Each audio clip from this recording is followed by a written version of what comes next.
Welcome to the Fayetteville Fire Department podcast, where we talk about all things fire-related, safety tips, and things that are happening in our can-do city. Did you know annually over 100 people go to the emergency room for fireworks-related injuries in North Carolina? Talk more about that later in our safety message of the month. Captain Shakeshaft here today, filling in for Captain Cheetah. It's been a little crazy at work for all of us, so I'm filling in for him a little bit here.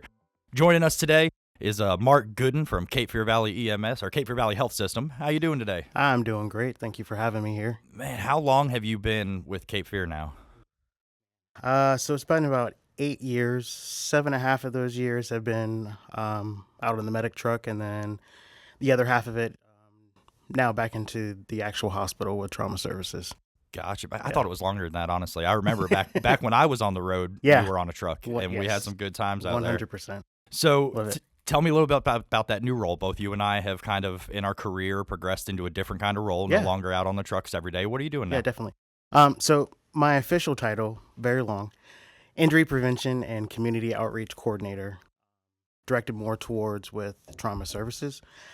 Kind of in that role, I identify what top injuries we have throughout the county, and then from there I kind of like implement some kind of campaign or something that actually gears towards those injuries to kind of prevent them within the community, just overall just like well-being of the community, safety. Gotcha. Yeah, cool. So before we dive too deep into that, the partnership with Fayetteville Fire Department and Cape Fear Valley goes back years. They've had the contract for EMS 100%. for a long time. Yeah. And I don't know why it still surprises me, but it does still surprise me sometimes when people say, well, I called 911 for an ambulance.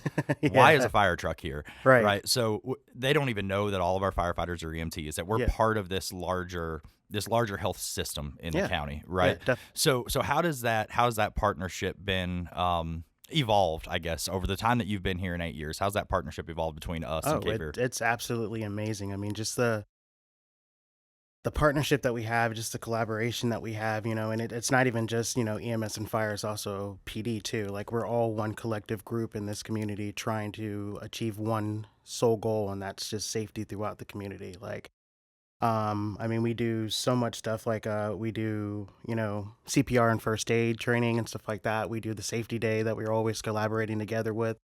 So it's just so much stuff that we do. Like, if we had more than 30 minutes, I probably could be able to tell you everything that we do. But it's just amazing how close knit that we are. I mean, like, we have to work hand in hand with everything, So how many EMTs over the years have come over to the fire department, and firefighters have gone over to Cape Fear Valley? We're a lot. There's been so much together. back and forth, and then a lot of them have progressed, from becoming EMTs over to paramedics too. So, I mean, that's just an even greater spectrum of what's in the county. So if they're not on a medic truck, they're on the fire truck, and they can somewhat kind of get their mindset of they can't practice as a paramedic, outside of the ambulance, but they can identify some certain things. So when the medic unit gets there, we're like, hey, this is what I saw. You probably need to prepare for this. So yeah. And one of the things a lot of folks don't understand is how often 911 is called. Your vantage point of a life-threatening emergency is not someone else's vantage point of a life-threatening emergency. Right. And there's so many fire trucks in the county. There's only so many ambulances to physically do the transporting. So we have to help each other out. Fire trucks are typically there before the ambulance. Not always, but usually we're there before. Exactly. Help prioritize, help narrow things down. Hey, this person is hurt, but take the heart attack first. Help prioritize those kind of things. Definitely. Yeah.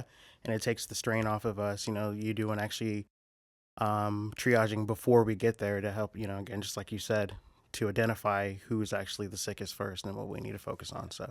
So the new role that you're in is kind of in a realm the city's been in for quite a while as far as reducing that risk. Right. We had community paramedics. How long ago did that program start?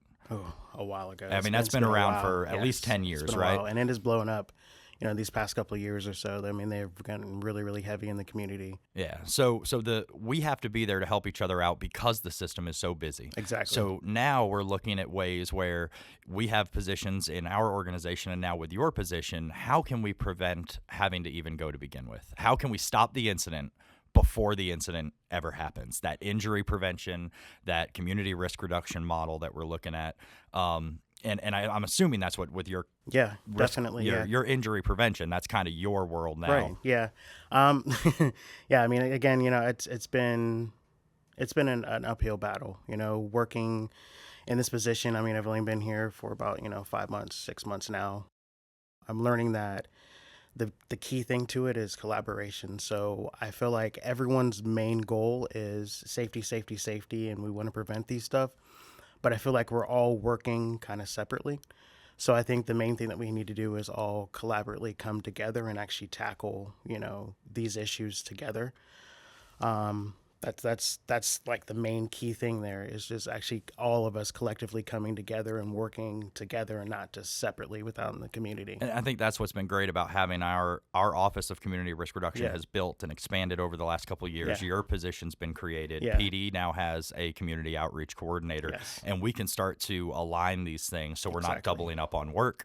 We're not letting things drop, letting balls drop. One of the key examples that I saw recently is the Stop the Bleeding Yes, program. that was a great program. I'll tell you, sometimes I'm surprised when I don't know why. Yeah. But when I went to the first one of those events, the turnout of kids was just amazing. I was so impressed with how many kids that turned out, and you had every single agency there working together, communicating, and in an event simple as that, even though the gateway has already been started, they opened this gateway years ago with these collaborations, it feels like we're starting to see it. Yes. Yeah. You know Exactly. what I mean? Yeah. So I wasn't here for the first event that they did.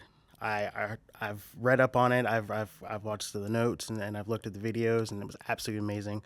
But I was here for the second event, and I feel like that was phenomenal. Again, just the turnout of kids that were there.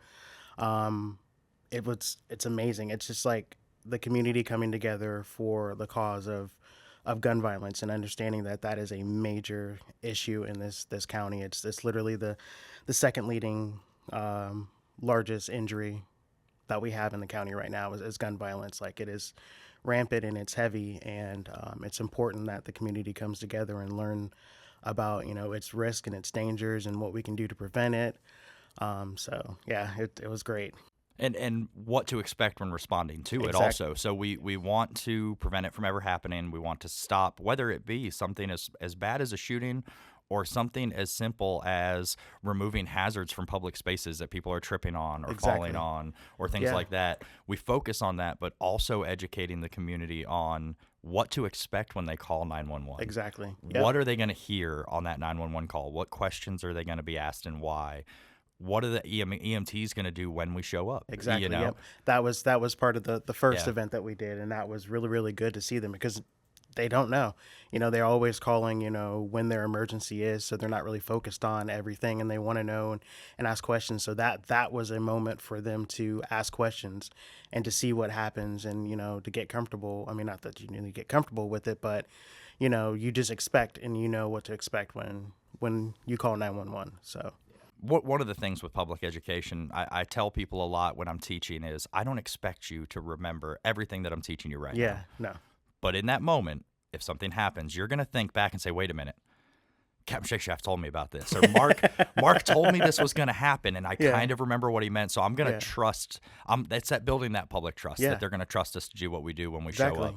And that's a problem that being such a transient community, how do we even reach, 208,000 people is who our city is calculated by census. But in reality, we've got over 300, 400,000 people in the metropolitan area, and they're moving in and out constantly. So how do we reach those new people who are coming in and coming up on PCSing out, and then new folks are coming in? Yeah. I mean, I think we've gone to a society that is heavily on electronics, so social media, so Facebook and Twitter and Instagram, starting there, and then pretty much just word of mouth, just getting it out there and letting people know that this is what's happening in our community, using our local avenues of like the newspaper, the weekly up and coming. Yeah. So just using those kind of outlets to get that information out there, disseminating that information out there. It's podcasts like these. Yes, podcasts like this. Yes, 100%. Yes, the digital age. Yes.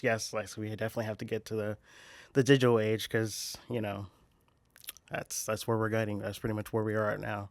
Yeah. Everything's digital. Yeah. So, One thing that I noticed, I was looking over things, we could chit chat about today and talk about today, and it's something that not a lot of people take into consideration. Coming up on June 14th is World Blood Donor Day. Yeah. Being in trauma services, I can imagine that's a hot topic for you all. What does the community need to know? Like, how many people don't even know their blood type?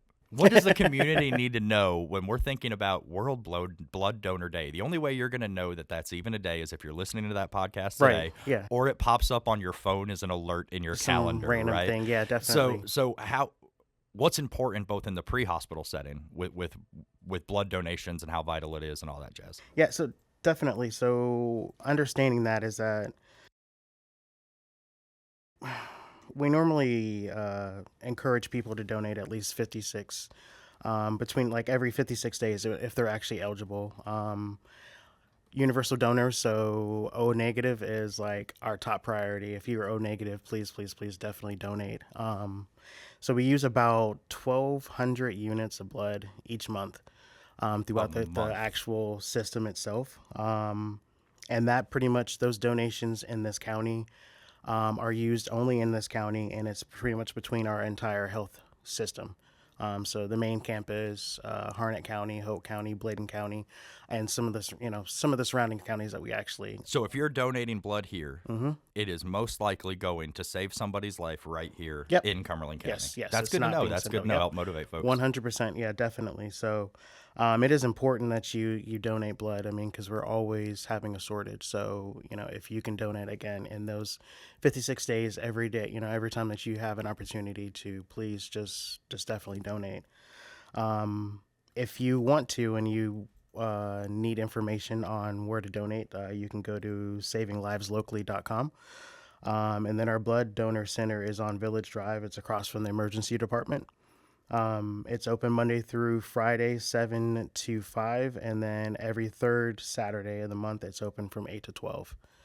So definitely come. And then normally they give you free t-shirts. So get a t-shirt out of the deal. Get a free t-shirt. I've seen them set up at Segra Stadium. I've seen them set up at Fourth Friday events where they're giving out like gift cards for $20 or definitely. t-shirts or whatever. But at the end of the day, what are we really doing it for? We're doing it to save somebody's lives. And you never know when you could need it. Yeah.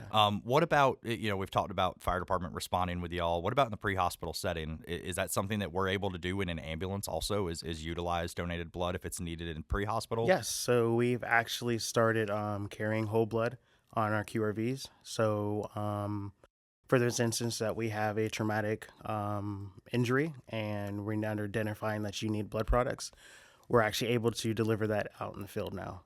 So I've never seen it done. 18 years in the fire service. I've never seen it done. Yeah. It is an amazing feat, and it's a really good step forward for us out in the field to actually have that resource available for the community. Yeah, for sure. Yeah. Yeah, definitely. Very cool. Very cool. So one of the other things you touched on was injury prevention. The fire safety topic of the month is fireworks injuries, and you didn't know that walking in the door, so I hope I'm not putting you on the spot here. But one of the things that we focus on this time of year, we're coming up, it's June now, getting into the 4th of July holiday, is fireworks.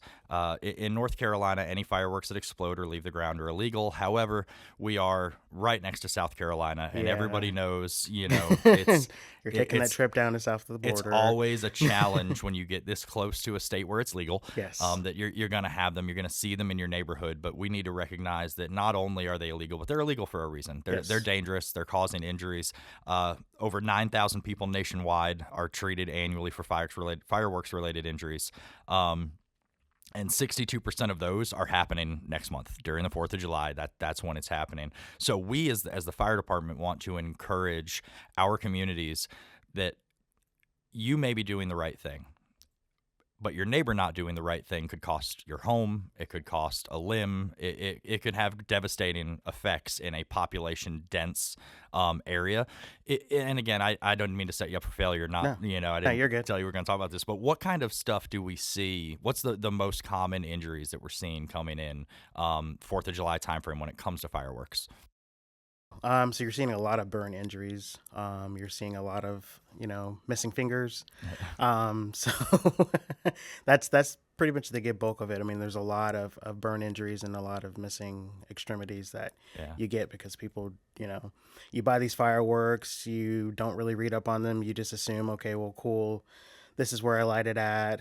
It's not lighting. So then you go to inspect it, and then next thing you know, boom. So, you just really need to be careful and honestly just use only approved fireworks that you get from within North Carolina. That's what I'm really recommending. Most of the North Carolina fireworks stands that you see set up in shopping store parking lots, they typically only have the approved stuff available on their counters. But again, folks are driving to South Carolina, crossing the border. And from a fire side of it, it's not about just what's happening on the ground where you light it, but also where that hot ember is going. Exactly. That hot ember is going somewhere, and that is down. Yes, what goes 100%. up must come down. Definitely. And whether it's landing on someone's roof, landing in someone's backyard, lighting their backyard on fire, and that fire spreading, it's a constant challenge all over the nation, but even more so in an area like ours that's just so population dense and neighbors are so close together.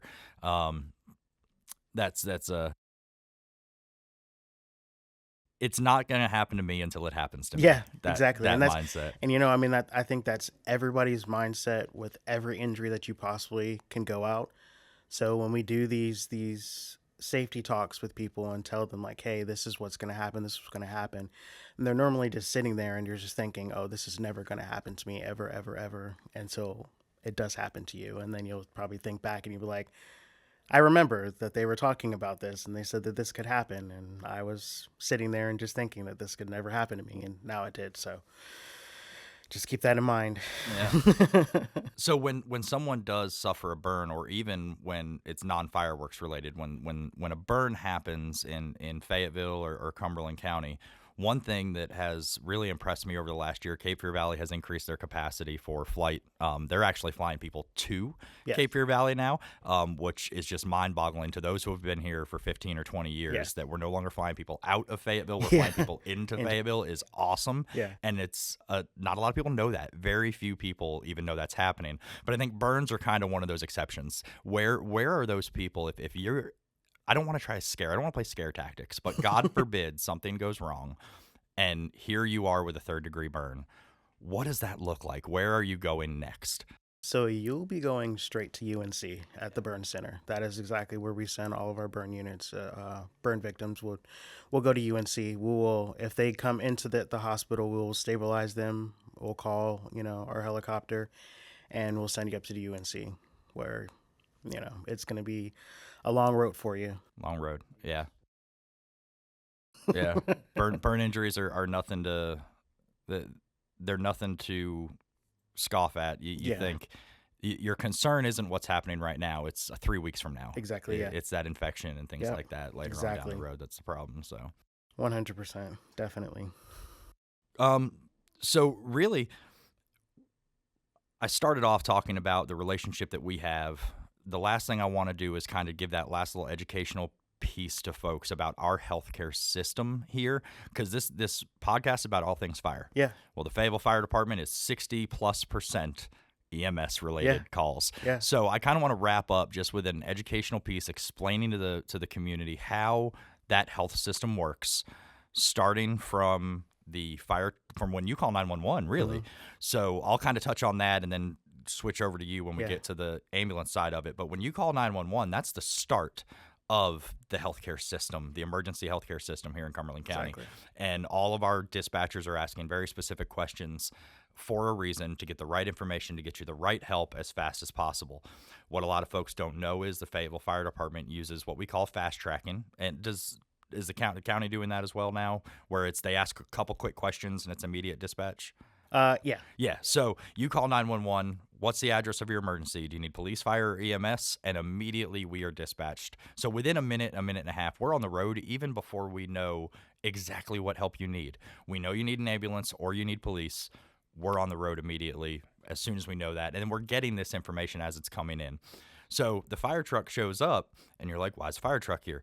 We're all EMT basics. Everybody on the truck is an emergency medical technician able to provide that life-saving care to you. Right. And once we get there, we're kind of establishing those priorities, initiating life-saving care if it's necessary, and then the ambulance shows up and they've got a little bit higher level of care. So they can provide that advanced life support that the fire truck may not carry or have the capabilities of, and that's where Cape Fear Valley takes over. Yeah. And how's it look from there? Yeah, so once we get on the scene, again, we get report from fire department.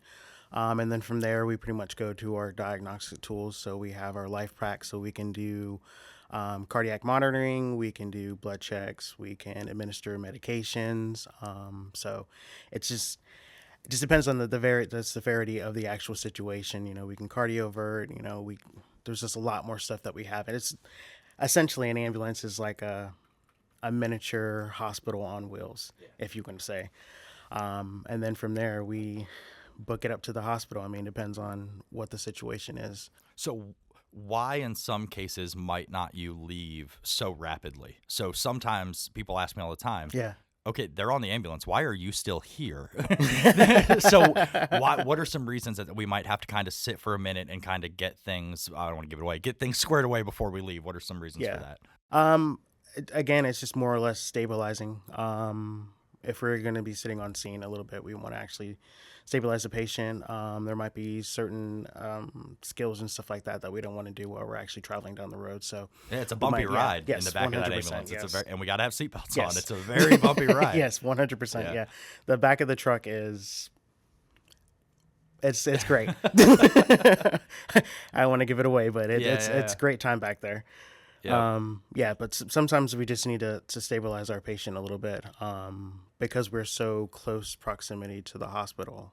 Our transport times are pretty short. Pretty swift, yeah.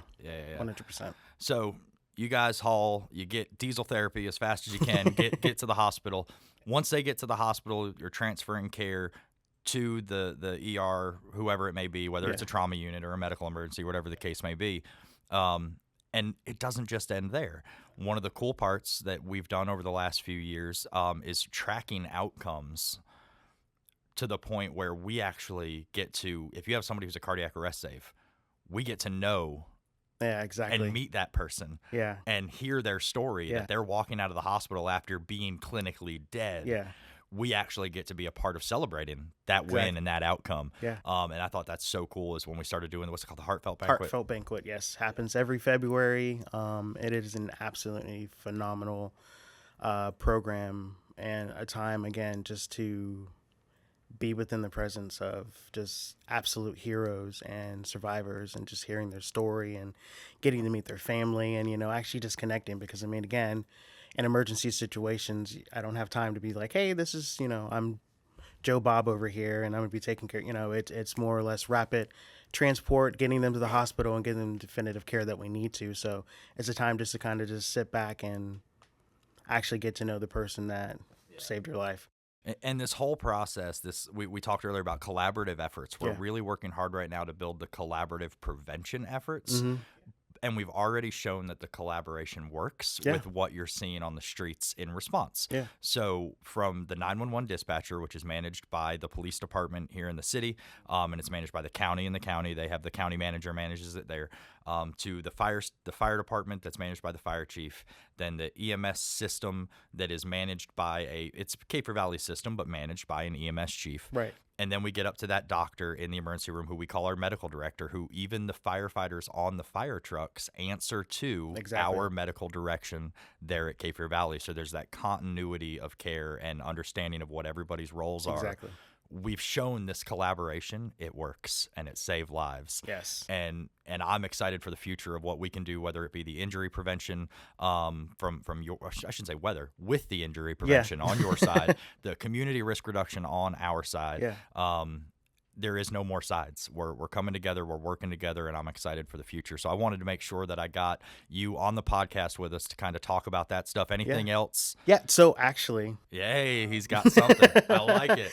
So coming up this month on the 7th, so just like I did the collaboration with Fayetteville PD, we're doing another collaboration with a local nonprofit. It's called Live Life Genesis. I don't know if you remember Genesis or not. the 8-year-old girl that lost her life to gun violence. So we have put together, along with NC Safe and the actual city of Fayetteville, we're putting together another kind of like Stop the Bleeding event, where the Dockeries will come in and talk, and we have the mayor going to be out there, and we'll do another trauma presentation on some gunshot injuries that you'll actually see and how we actually fix those, along with numerous vendors we'll actually have out there too. So it's going to be a really good event. Smith Rec, and it's going to be from 9 to 12 that day. So And definitely that's on come out. the 7th? The 7th, yep, it'll be a Friday. So you texted me about that event probably a day ago? Yeah. 2 days ago? I think so, yeah. This morning, I got an email from our city leadership about that event, coordinating it, and I didn't put 2 and 2 together until you just said it. As soon as you said it, I realized they were talking about the same thing. 100%. So yeah, that's this collaboration coming Yes. together, different people working together, different getting people these working events. together, So, and that's what we have to do. Like, yeah. again. So that's June 7th, 9 a.m., Smith Recreation Center on Slater? Yes. Off Yep, Slater, which is yep. off Langdon. And we are looking forward to joining you guys for that. So thank you. Thank you for joining us, Mark. We're great Thank you to for have you. having Looking forward to future partnerships with you. We got a long way to go. We've come so far, and there's the more you learn, the more you realize you don't know. Exactly, So yeah. we got a lot of work to do together, and I'm looking forward to it. So thanks for joining us for the Fayetteville Fire Podcast. Be sure to subscribe to Radio Fayetteville on your favorite streaming platform and listen to all of our podcasts. Join us again next month, and until then, stay safe out there, Fayetteville.